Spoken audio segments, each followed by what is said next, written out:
రాజ్యసభలో ఖాళీ అయిన స్థానాలకు ఉప ఎన్నికలు నిర్వహించేందుకు కేంద్ర ఎన్నికల సంఘం సిద్ధమైంది. 9 రాష్ట్రాలకు సంబంధించి ఖాళీ అయిన 12 స్థానాలకు సెప్టెంబర్ 3న ఉప ఎన్నికలు నిర్వహించనున్నట్లు ప్రకటించింది.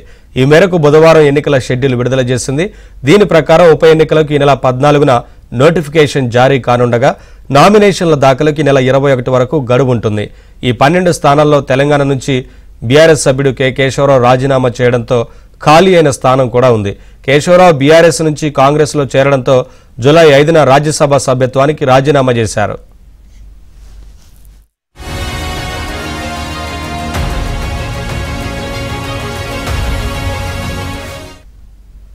ఆయన స్థానంలో ఎన్నికయ్యే నేత 2026 ఏప్రిల్ 9 వరకు కొనసాగుతారు. కేకే స్థానంలో ఏఐసీసీ అధికార ప్రతినిధి ప్రముఖ న్యాయవాది అభిషేక్ మను సింఘ్వీకి అవకాశం దక్కనున్నట్లు విశ్వసనీయ వర్గాల ద్వారా తెలిసింది. రాష్ట్రంలో కాంగ్రెస్ అధికారంలోకి వచ్చిన తర్వాత రాజ్యసభ స్థానాలకు ఇవి రెండోసారి ఎన్నికలు.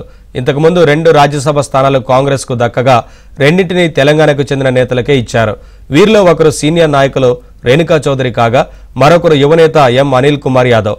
అప్పట్లో సామాజిక సమీకరణాల నేపథ్యంలో ఈ 2 పదవులకు రాష్ట్రానికి చెందిన నేతలనే ఎంపిక చేశారు.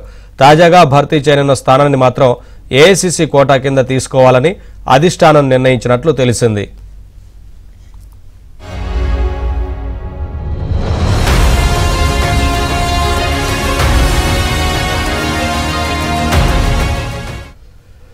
రాజ్యసభకు ఉప ఎన్నికలు జరగనున్న 12 స్థానాల్లో 10 స్థానాలు వివిధ రాష్ట్రాలకు చెందిన సభ్యులు ఇటీవల లోక్సభకు ఎన్నికవడంతో ఖాళీ అయ్యాయి. ఇందులో అస్సాం, హర్యానా, బీహార్, మధ్యప్రదేశ్, మహారాష్ట్ర, రాజస్థాన్, త్రిపుర నుంచి ఖాళీ అయిన స్థానాలున్నాయి.